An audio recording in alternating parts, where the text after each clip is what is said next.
అన్న మీరు notes of మోషన్లో ప్రేమలో పెరుగు స్వేచ్ఛలో కథలు ఏకాంతంలో వెలుగని రాశారు. దాని కింద ప్రేమ ఒక వర్తమాన అనుభూతి అని రాశారు. అవును. అంటే అంటే ఈ క్షణంలో ఏదైతే ఉందో అదే సత్యం.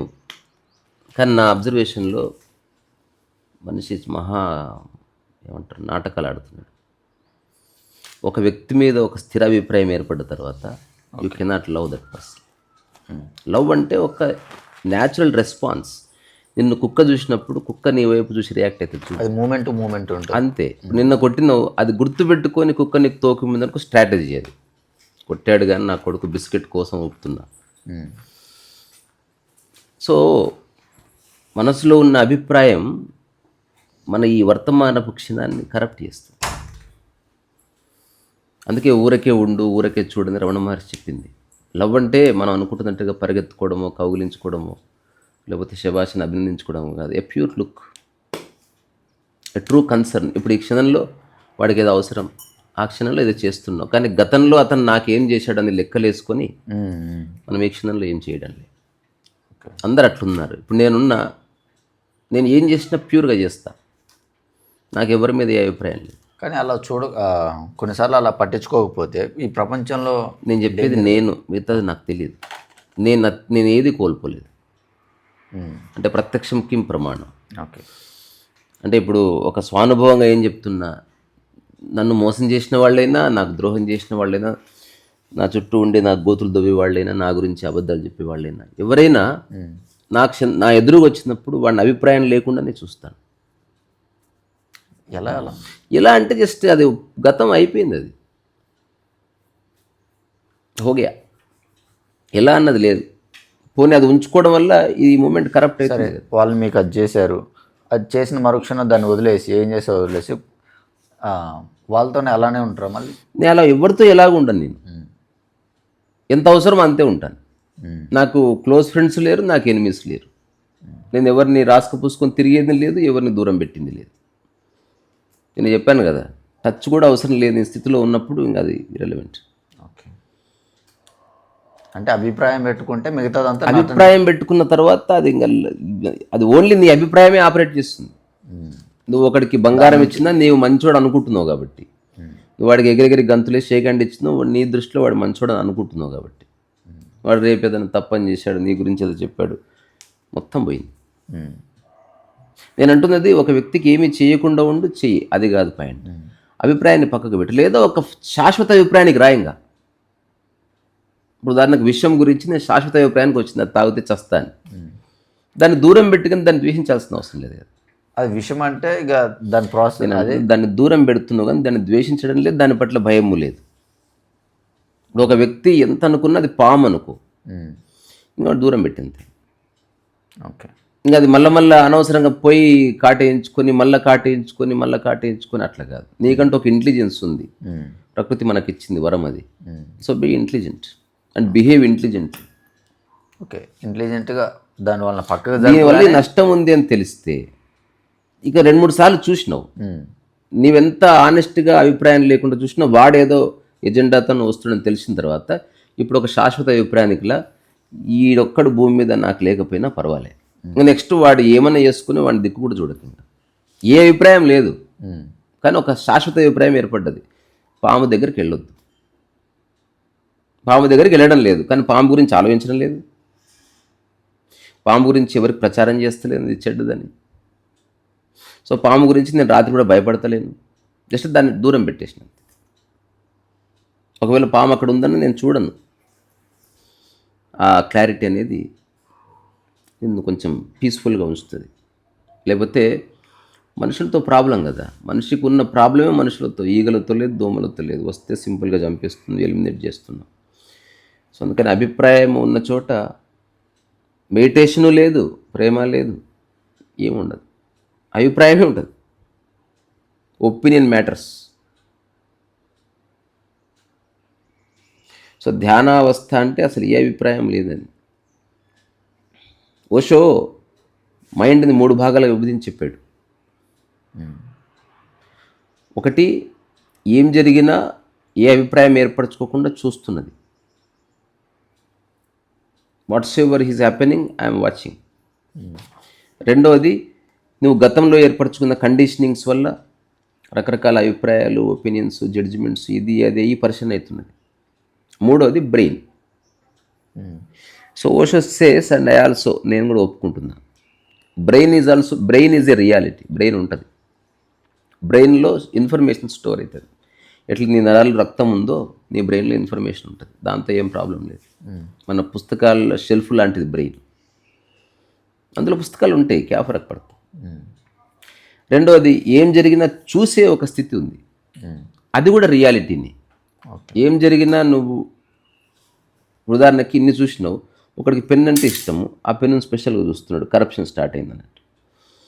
ఒకడికి అందరిని చూస్తున్నాడు, అందులో ఒక వ్యక్తి కనిపించిండు, వాడు ఊరివాడు, వాడి గురించి నీకు మంచి అభిప్రాయం లేదు. ఇప్పుడు అందరిని వదిలేసి వాడిని చుట్టూ పట్టుకొని తిరుగుతూ ఉంటుంది మైండ్. ఇది కామన్. సినిమాలో కూడా హీరోనే చూస్తూ ఉంటుంది mind, because you like hero. Item song వస్తున్నప్పుడు ఐటమ్ గర్ల్ని చూస్తారు. ఎన్నుకున్న మరి డ్యాన్సర్స్ అట్లా కాకుండా, ఆ డ్యాన్సరు నా సిస్టర్ అనుకో, అన్నయ్య సినిమా చూడండి నేను చేశానని చెప్పింది అనుకో, అప్పుడు నేను ఐటమ్ గర్ల్ని వదిలేసి డాన్సర్ని చూస్తాను. అంటే నీ ఫోకస్ షిఫ్ట్ అవుతూ ఉంటుంది. అట్లా దేని మీద నువ్వు స్పెషల్గా ఫోకస్ లేకుండా అన్నిటినీ చూడగలిగే స్థితి ఉంది, అది మనకు పరిచయం చేయలేదు. ఓకే, అవును. అది నీ బీయింగ్. ఇప్పుడు హ్యూమన్ బీయింగ్ అంటారు కదా, అంటే something which is unaffected by thought. అంటే ఆలోచనల చేత డిస్టర్బ్ అవ్వని ఒకనొక స్థితి నీకు ఉన్నది. ఎందుకంటే బోల్డ్ అనే ఆలోచనలు వస్తున్నాయి, నువ్వేం డిస్టర్బ్ అయితే లేవు. ఇప్పుడు జపాన్లో భూకంపం వచ్చింది మొన్న, ఏమైనా డిస్టర్బ్ అయ్యావా? ఎందుకు డిస్టర్బ్ కాలే? అందులో నీకు సంబంధించింది ఏమీ లేదు. Simple logic. డిస్టర్బ్ అయ్యేవాడు మనిషి చచ్చిపోతే డిస్టర్బ్ అవ్వాలి, మనిషి చచ్చిపోతే ఎవరు డిస్టర్బ్ అవ్వట్లేదు. ఆ మనిషి నాదనుకోవడం వల్ల, ఆ మనిషి మీద నీకు ఒక అభిప్రాయం ఏర్పడడం వల్ల, ఆ మనిషికి నీకు ఏదో లావాదేవీ ఉండటం వల్ల అది ఇమ్మీడియట్గా డిస్టర్బెన్స్లోకి లేకపోతే ఒక ఎమోషన్లోకి నేను తీసుకెళ్తుంది. అదేమంత పెద్ద విషయం కాదు. So being is a reality. Being అంటే which is not disturbed by any exterior incident or thought or occurrence. Brain is a reality. It is just a system where information is stored. And మధ్యన ఏదైతే mind అని మనం అంటున్నాము, అంటే bunch of thoughts, ఇదే bogus అని చెప్తాడు. 100% correct. So నీ ఎదురుగున్న వ్యక్తి నీ ఆలోచనగా ఉంటున్నాడు. నువ్వు ఎప్పుడు లేబుల్స్ వేస్తూ ఉన్నావు. ఇది ముళ్ళ చెట్టు, ఇది పూల చెట్టు, ఇది ఔషధం చెట్టు, ఇది ఆ చెట్టు, ఇది పిచ్చి చెట్టు, అటనే వీడు మంచోడు, వీడు చెడ్డోడు. అది ఇక్కడతో ఆగదు. లేబుల్ వేసిన తర్వాత ఆ లేబుల్ని నేను వేసాను కాబట్టి అది చాలా ఇంపార్టెంట్. అది మనకు చిన్నప్పటి నుంచి ఎవరు ఏమని చెప్పలేదు, బట్ అది అందరు వేస్తున్నారు కాబట్టి నువ్వు చేస్తున్నావు అంతే. ఓకే, ఇప్పుడు అందరు టక్ వేసుకున్నారు అనుకో, నువ్వు టక్ వేసుకుంటావు. అట్లా అందరు నీళ్ళలో నాంతా ఉంటే నువ్వు నాంతా ఉంటావు. అంటే ఇది ఒక గొర్రె మెంటాలిటీ మనిషిలో ఉంటుంది. అందరు చేస్తున్నారు కాబట్టి నేను చేస్తాను. అందరూ ఒక స్టైల్ ఫాలో అయితే తెలియకుండా ఆ స్టైల్ ఫాలో అవుతుంది. అంటే మనకంటూ ఒక స్థిరత్వము లేదు మనసులో. ఇది నా శరీరము, నా శరీరానికి ఈ బట్ట అవసరము, నా శరీరానికి ఈ తిండి అవసరము, ఇక ప్రపంచంలో ఎవరేది తిన్నా ఇంతేనండి అని చెప్తే పీస్. అంటే ప్రాబ్లం ఉన్నదాంతో ఇగ్నోర్ చేయటం ఉంది, దాన్ని తీసి పక్కన పెట్టడం ఉంది, దాని మీద ద్వేషం అవసరం లేదు. దీనికి నేను ఎగ్జాంపుల్ చెప్పినా కదా, బండి సరి చేయడానికి మెకానిక్ బండిని కొట్టొచ్చు, ఉల్టా పల్టా వేయచ్చు, కానీ ఎక్కడ ద్వేషం ఉండదు. నువ్వు ఏదైనా ఎవరైనా సరి చేయాలంటే సరి చేయడానికి ప్రయత్నం చేయడం వరకు ఉంది, నేను చేస్తాను అది. కానీ వాళ్ళ గురించి ఆలోచించడము, వాళ్ళ గురించి విపరీత అర్థాలు తీయడము, వాళ్ళ గురించి మనం మనసులో పెట్టుకొని మనం మూడు చెడగొట్టుకోవడం, అదంతా పాయిజన్. దానివల్ల ఏ ఉపయోగం లేదు. ఏ ఉపయోగం లేదంటే ఏ ఉపయోగం లేదు, జీరో. జిందగీ బర్బాద్ అయిపోతుంది. అందుకని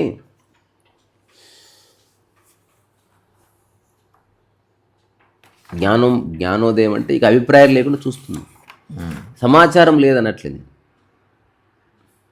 బ్రెయిన్లో ఫీడ్ అయిన సమాచారం వాడెవడు మా బామర్దని తెలుస్తుంది.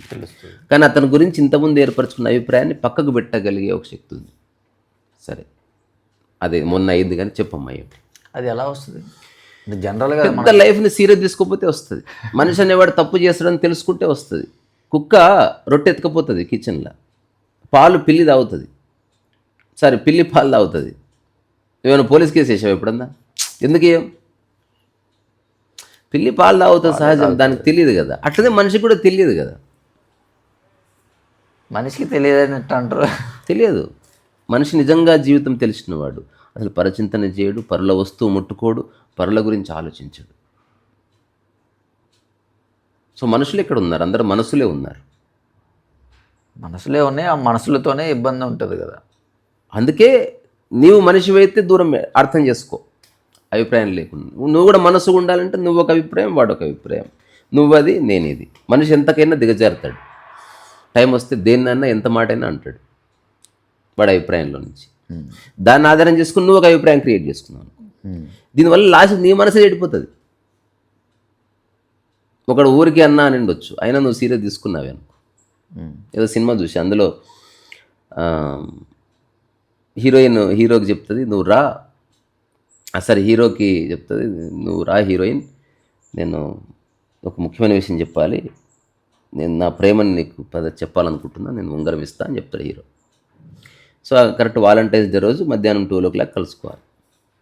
అయితే ఈ ఫ్రెండ్స్ అందరూ ఏం చేస్తారు, వాడిని ఇలాగే హీరోయిన్ వస్తుంది కదా, వచ్చే వరకు సరదాగా ఏదన్నా అబద్ధం చెప్పవలసి వస్తే మీ హీరోయిన్కి ఏం చెప్తావు అంటే, సరదాగానా ఒకవేళ ఆమె వచ్చిందనుకో ఊరికే షాక్ చేస్తే ఇట్లా, అసలు నాకు నీవంటే ప్రేమ లేదు ఏం లేదు, నేను అనుభవించాలని ప్లాన్ చేసి ఇదంతా చేసిన, ఎలా ఉంది అని అట్లా అంట నేను. కానీ ఎందుకు రాదంతా, కానీ ఈ మాట వరకు వెళ్ళిపోయింది ఆమె. తర్వాత వాడిని జీవితంలో కలుసుకోవాలి. వాడంటే కక్ష పెట్టుకొని ఒక నక్సలైట్ రాణి అయింది. తర్వాత ఆ తర్వాత వీడు కూడా పెళ్లి చేసుకోలే, అసలు వస్తాన్నది రాలేదు, ఏమైందని వాడు తిరుగుతున్నాడు పాపం. ఆ తర్వాత ఒక 5 సంవత్సరాల తర్వాత వీడు ఒక ఆఫీసర్ అవుతాడు, వాడిని కిడ్నాప్ చేస్తుంది.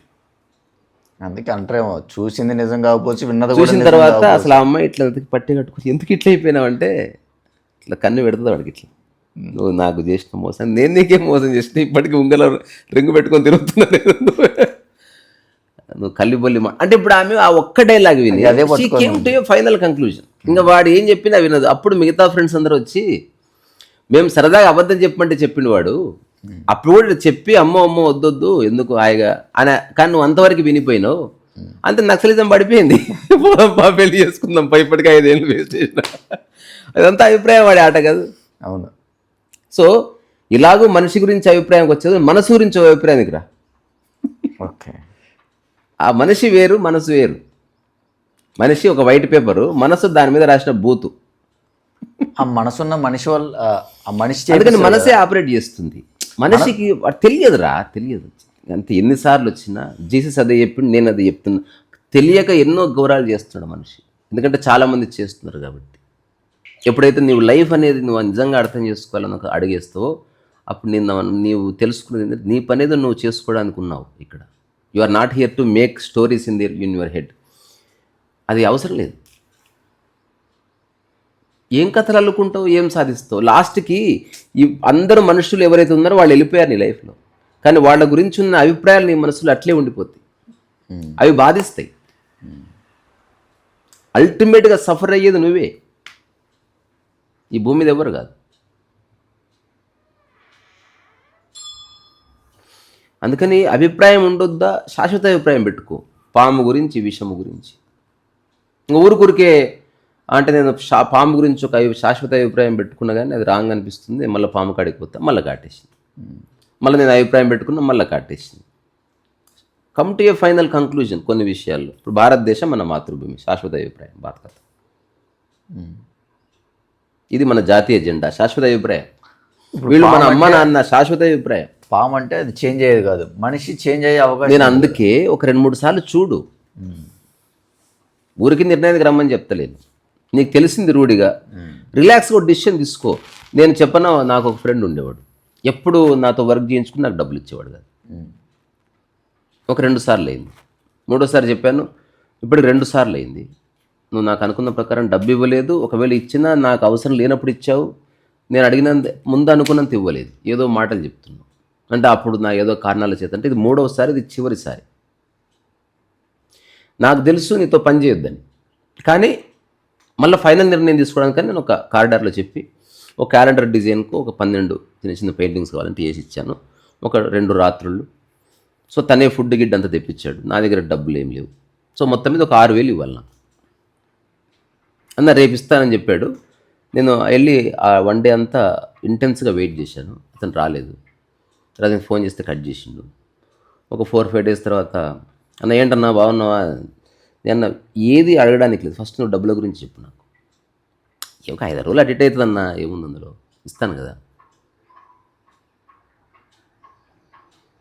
వెళ్ళిపోయాడు. నేను ఒక 1/2 అవర్ అతనితో జరిగిన అన్ని కాన్వర్జేషన్స్ చూసి నాకు అనిపించింది వ్యక్తి మంచివాడు, కానీ అతనితో వర్క్ చేయకూడదు. ఇది నేను నిర్ణయానికి వచ్చిన తర్వాత మళ్ళీ ఫ్రీ అయిపోయాను. ఆ బోర్డు 6,000 నథింగ్ నాకు. సో నేను ఎప్పుడు పనిచేయడానికి సిద్ధంగా ఉన్న వ్యక్తిని కాబట్టి నేను ఎంత సో వచ్చిన ఒకసారి షేక్ హ్యాండ్. ఎందుకన్నా ఏవో షేక్ హ్యాండ్ ఇచ్చిన తర్వాత ఇది వర్క్ పరంగా నీకు నాకు చివరి షేక్ హ్యాండ్. ఇక జీవితంలో నేను నీతో వర్క్ చేయబోవడం లేదు. జీవితంలో ఫ్రెండ్గా ఉంటాను, కానీ మన ఇద్దరి మధ్యన వర్క్ రిలేషన్షిప్ వద్దు. అంటే నువ్వు నాకేదో చెప్పడం, నువ్వేదో నాకు వర్క్ మనీ ఇవ్వడం, నేను ఇంత ఇవ్వాలని అడగడం, తర్వాత నేను నీకు ఫోన్ చేయడం, ఇదంతా అన్నెసెసరీ. నీకు నాలాంటి ఆర్టిస్టులు చాలామంది దొరుకుతారు, అట్లాగే నాకు వర్క్ ఇచ్చేవాళ్ళు చాలామంది దొరుకుతారు. సో మన ఇద్దరం చక్కగా ఫ్రెండ్స్ ఉన్నాం, హెల్తీగా అప్పుడప్పుడు టీ తాగుతాం. మనం ఎప్పుడు కలిసినా 5-10 నిమిషాలే. తర్వాత నువ్వు బండి వేసుకున్నట్టు పోతావు, నేను బండి వేసుకున్నట్టు పోతావు. ఇంతటి దానికి మనం వర్క్ పెట్టుకోవడం ఎందుకు? అట్లేం లేదన్నా. నువ్వు నాకు ఇప్పుడు నెక్స్ట్ నాకు వర్క్ ఇచ్చి వర్క్ ఇవ్వకముందే నాకు డబ్బులు ఇస్తానా సరే, ఇప్పుడు ఆ డబ్బులు తీసుకొచ్చి నాకు ఇస్తా అన్నా సరే, నేను ఒక నిర్ణయానికి వచ్చిన. రెండోది, దీనివల్ల నీకు నష్టమైతే లేదు కదా. I took A decision. ఇప్పుడు ఈ షాప్లో కొనొద్దని నేను నిర్ణయం తీసుకున్నాను, షాపుడికి నష్టం. ఈనాటి వరకు నేను వర్క్ చేయలే. నాకు ఎన్నోసార్లు తను ఫోన్ చేస్తాడు, అన్న ఆ రోజులు వేరు, ఏ రోజులు వేరైనా మన ఇద్దరం సరదాగా కలుసుకొని చాయ్ కొడదాం, లేకపోతే డ్రైవ్కి వెళ్దాం, వర్క్ మాత్రం చేయి. బికాజ్ నేను ఒక అనాలిసిస్లో నేను నిర్ణయానికి వచ్చినది. ఇంక ఇది మళ్ళీ ట్రై చేసేది కాదు. అలాగని నాకు నీ మీద ఏం కోపం లేదు. ఎవరో ఒకరితో చేయించుకోరా బై, నాకు ఈ మధ్యన కొత్త ఆర్టిస్ట్ కలిసిండు, వాడి నెంబర్ ఇస్తాను. నేనే 2-3 నెంబర్లు ఇచ్చి వాళ్ళకి ముందే చెప్పా, హాఫ్ ఆఫ్ ద పేమెంట్ ఇచ్చిన తర్వాత నువ్వు ఒప్పుకోండిరా అని చెప్పి నేను వర్క్ ఇప్పించిన సందర్భాలు ఉన్నాయి. అది వర్క్ 5,000 అయ్యుండొచ్చు. Work is work. ఇప్పుడు నేను కోట్ల కాంట్రాక్ట్లు అయితే ఒకటికి ఇప్పించలేదు, నాకు అంతకు తెలియదు, పరిచయం లేదు. నేను మహా అంటే మ్యాక్సిమం 50,000 వరకు సమాజం నన్ను ట్రస్ట్ చేస్తుంది, అంతకంటే నన్ను నమ్మరు. మనకంత క్రెడిబిలిటీ లేదు. ఇప్పుడు నా బ్యాక్ డ్రాప్లో మెగాస్టార్ ఉన్నాడు అనుకో, ఈ స్టూడియో ఎట్లా ఎందుకు ఉంటుంది, నా యూట్యూబ్ ఎట్లా ఎందుకు ఉంటుంది, జస్ట్ ఆ పోస్టర్ చాలు. సో మనకేమీ లేవు. అంటే అడవిలో వికసిస్తున్న ఒక తులసి చెట్టు లాంటిది మన లైఫ్. మనం we are not in a beautiful botanical garden. అందుకని I understand the life. A question లేదు, నాకు ఏ కోపం లేదు ఎవరి మీద, కానీ క్లారిటీ ఉంది. ఇప్పుడు నేను చాలామందితో పని చేయను, నువ్వు సరిగ్గా చూస్తే ఎవరితో పని చేయట్లే, ఎందుకు ఊరికే అనిపిస్తుంది నాకు. నేను ఇండిపెండెంట్గా ఏం చేయాలి, నిజంగా పని చేసిన రోజు నేను ఎవరైతే నా దగ్గరికి వస్తారో టైం పెడతాను, ఒక అగ్రిమెంట్ తీసుకుంటాను, తర్వాత ఇంత శాలరీ అంటాను. ఒక వ్యక్తికి నేను ఉండను, ఒక వ్యక్తికి అప్పచెప్తాను. ఎవ్రీథింగ్ చేస్తా. నాకు అనిపిస్తుంది ఇప్పట్లో జరగదు. ఎలా చేయాలో తెలుసుకున్నాను నేను, అంటే పేచీ లేకుండా ఎలా చేయాలి. ఇప్పుడు అదే నా పర్సనల్ వర్క్ అనుకో. ఇప్పుడు నా ఈవెంట్ మేనేజర్స్ ఉన్నారు, నేను ఎప్పుడు అడ్వాన్స్ తీసుకోను. ట్రస్టెడ్ పీపుల్ ఉన్నారు, ఎవరు నన్ను మోసం చేయరు. అంటే ఇప్పుడు నేను అక్కడ ఉండి ఆపరేట్ చేస్తున్నాను, కానీ కొందరు ఉన్నారు ఆ ఈవెంట్ మేనేజర్స్లో కూడా ముందే మా అమౌంట్ మాట్లాడతాను, ఒక హాఫ్ అమౌంట్ ఏమని చెప్తాను, ఎందుకంటే నాకు డౌట్ వస్తుంది వాళ్ళ క్యారెక్టర్ మీద. ఓకే, కొన్నిసార్లు అట్లా చేశారు వాళ్ళు. సో వాళ్ళకి ప్రస్తుతం ఎక్కువ ఆర్టిస్ట్ లేరు కాబట్టి they also depend upon. So అందుకని అభిప్రాయం ఏర్పడుతుంది, కానీ చెరిపోయి. అభిప్రాయం ఏర్పడ్డ తర్వాత ఒక 2-3 సార్లు టెస్ట్ చేసి చూడు, మాటికి నీకు విఘాతం కలుగుతుందా. 1,00,00,000 మంది ఉన్నారు, ఆ ఒక్కడిని పక్కకు పెట్టు, కానీ ద్వేషించకు. వాడికి ఏదైనా అవసరమైంది హెల్ప్ చేయి. వాడు హాస్పిటల్లో ఉన్నాడు, ట్యాబ్లెట్ తెచ్చి, వాడు పెళ్లి చేసుకుంటున్నాడు, పోయి దండేయి, డూ ఎవ్రీథింగ్. కానీ ద్వేషం ఎస్టాబ్లిష్ రిలేషన్షిప్ అంటే నీ ఇన్ఫర్మేషన్ అతనికి, అతని ఇన్ఫర్మేషన్ నీకు స్టాప్ చేయంతే. ఇంకా ఎవరైనా వచ్చి ఆ ఫ్రెండ్ గురించి చెప్తే హలో నాట్ ఇంట్రెస్టెడ్, అరే వాడి గురించి ఏమైనా చెప్పరా అంటే నేను ఎందుకు చెప్తా, వాడిని వెళ్ళి కనుక్కో. ఇన్ఫర్మేషన్ని ఇటు అటు తీసేసేయాలి. ఇది ఒక చిన్న చిట్కా. మైండ్ ఆగిపోవాలంటే ఇన్ఫర్మేషన్ ఆపితే మైండ్ అయిపోతుంది. ఇప్పుడు డ్యామ్ దుంకుతుందిరా, డ్యామ్ ఉత్తగానే దుంకుతలేదు, ఇంకా రిజర్వాయర్ ఉంది. అవును. ఆ రిజర్వాయర్ ఇన్ఫర్మేషన్. ఇన్ఫర్మేషన్ ఎక్కువై కొద్దీ ఇక్కడ ఫోర్స్ ఎక్కువైతే ఉంటుంది. అందుకని లవ్ అనేది ఒక స్ట్రాటజీ మోస్ట్ ఆఫ్ ద పీపుల్కి. నా దృష్టిలో లవ్ అనేది ఈ సినిమాలో చూపించేలాంటిది కాదు. It is just the way you look at something without having any opinion. Pure look, expectation లేదు, సమగ్రంగా చూస్తున్నాం ఒకదాన్ని. ఆ చిన్న ఎక్స్పీరియన్స్ని మనం దాన్ని లవ్ అను, రెస్పెక్ట్ అను, కరుణ అను, లేకపోతే నిన్ను ప్రతిబింబంగా చూసుకోవడం. నాకు ఈ మధ్య లవ్ రెస్పెక్ట్ ఒకటే కదా? ఒకటే, కానీ దాన్ని ఎక్స్టెన్షన్ చేసి బాడీని కదిలిస్తే రెస్పెక్ట్. ఇప్పుడు నేనేం మాట్లాడకుండా కూర్చున్నా, దేర్ ఈజ్ లవ్. మాట్లాడడం మొదలుపెట్టండి మీరు అన్నాను, రెస్పెక్ట్ కనిపిస్తుంది. అట్లా అంటే కదలికలో రెస్పెక్ట్ వచ్చేస్తుంది. మూమెంట్, రెస్పెక్ట్ అనేది ఇట్లా స్థిరంగా ఉన్నది, కదలడంతో రెస్పెక్ట్ కనిపిస్తుంది అన్నట్టు. ఇప్పుడు ఒక ప్రధానమంత్రిని నేను ఐ రెస్పెక్ట్ ప్రధానమంత్రి, ఐ లవ్ హిమ్ అని చెప్పి నువ్వు అరేతురి అనడానికి లేదు. అవును. నీ కదలికలో, నీ బాడీ లాంగ్వేజ్లో రెస్పెక్ట్ అనేది జెస్చర్. ఉదాహరణకు నేను కదలకుండా కూర్చున్నా, నీకు నేను రెస్పెక్ట్ ఇస్తున్నానా లేదా ఎట్లా తెలుస్తుంది? లవ్ అనేది నా అనుభూతి. రెస్పెక్ట్ అనేది వేరే వాడికి నీకు మధ్యన ఎస్టాబ్లిష్ అయ్యే సంబంధం, అది రిజిస్టర్ అవ్వాలి. అది సమాజంలో ఒక ఇంపార్టెంట్ రోల్ ప్లే చేస్తుంది. ఇప్పుడు ఒక ఫ్లవర్ బొకే ఇచ్చినా, ఇసిరేరా ఫ్లవర్ బొకే, అదిరా తీసుకో ఉబై, అయిపోయిన సన్మానం అన్నీకి లేదు, పిలవాలి, ఇట్లా భుజం మీద కొడతారు, ఇట్లా అంటారు, వాడు ఇట్లా అంటాడు, ఎంత అవసరం లేదు, ఇంట్లో చేస్తారు అట్లా. So you have to show, లేదా you have to present that. అది అందుకని అభిప్రాయమే విషం. శాశ్వత అభిప్రాయం ఏర్పడితే బెటర్. ఏవో ఇక వాడిని ద్వేషించక ఏం ఒక నిర్ణయానికి రా, వీడు వద్దులేబ్బా, ఎంత బాగుంది ఇది అంటే. నేను చాలామందిని నాకు వద్దులేబ్బా అనిపించి మనస్ఫూర్తి దండం పెట్టింది. నేను వాళ్ళు నా దగ్గర వచ్చిన ఏమైనా మన ఇద్దరం ఈ ఒక్క పని మాత్రం చేయొద్దు ప్లీజ్, ఫ్రెండ్స్గా ఉందాం ప్లీజ్. నేను చెప్తే అర్థం చేసుకున్నారు వాళ్ళు. ఏదో కారణం చేతి ఇట్లా అయింది, కానీ వీఆర్ గుడ్ ఫ్రెండ్స్, నీకు నేనున్నా నాకు నేను. మనం వర్క్ చేయొద్దు, మన ఇద్దరి మధ్యన మనీ బేస్డ్ వద్దు, లేదా మన ఇద్దరి మధ్యన రిలేషన్షిప్ బేస్డ్ వద్దు. ఒక్కొక్కరితో ఒక్కొక్కలాగా. మన ఇద్దరం వెళ్ళి ఒక హోటల్కి వెళ్ళి బిల్లు కడుతుంటే ప్రాబ్లం వస్తుందబ్బా, నువ్వు న్యూసెన్స్ చేస్తున్నావు, కానీ మన ఇద్దరం కలిసి తినొద్దు. మిగతావన్నీ ఓకే, ఎందుకంటే అంత బాగుంటుందిరా. ఒకటో రెండో అక్కడే ప్రాబ్లం వస్తుంది, అందుకని ఆ రెండు పక్కకు పెడితే అంత బాగానే ఉంది. టమాటా చిన్న నల్లగా ఉంది, ఆ నల్లది ఒకటి తీసి టమాటా అంతా బాగానే ఉంది. కానీ ఇలా చెప్పినప్పుడు దానికి ఇంటెలిజెన్స్ కావాలి. నువ్వు డైరెక్ట్గా ఏది చెప్పకూడదు. నేను చెప్తున్నది ఊరికే చెప్తున్నది కాదు, ఇది చాలా ట్రైడ్ అండ్ ట్రస్టెడ్ అనమాట. ఇది చూసి చూసి చూసి చూసి ఒక్కోసారి దెబ్బ తగులుతుంది. ఏదేమైనా నువ్వు అభిప్రాయం లేకుండా ఉండు, పీస్ఫుల్గా ఉంటుంది. నువ్వు ఎంతసేపు అయినా కూర్చో, ఒక్క మనిషి నీ మనసులోకి రావద్దు. నీది సూపర్ బ్రెయిన్ అని అర్థం. Because you don't have any information వస్తుంది పోతుంది, పలకలాగా ఉండాలి. అందుకే ఏమన్నారు, మనోఫలకం అని అన్నారు దాన్ని. మన పూర్వీకులు కూడా గొప్పోళ్ళు, పేర్లు భలే పెట్టారు, మనోఫలకం. నుదురు ఏమన్నారు తెలుసా? టెంపుల్ అన్నారు. నుదురు టెంపుల్ అన్నారు. It's our temple.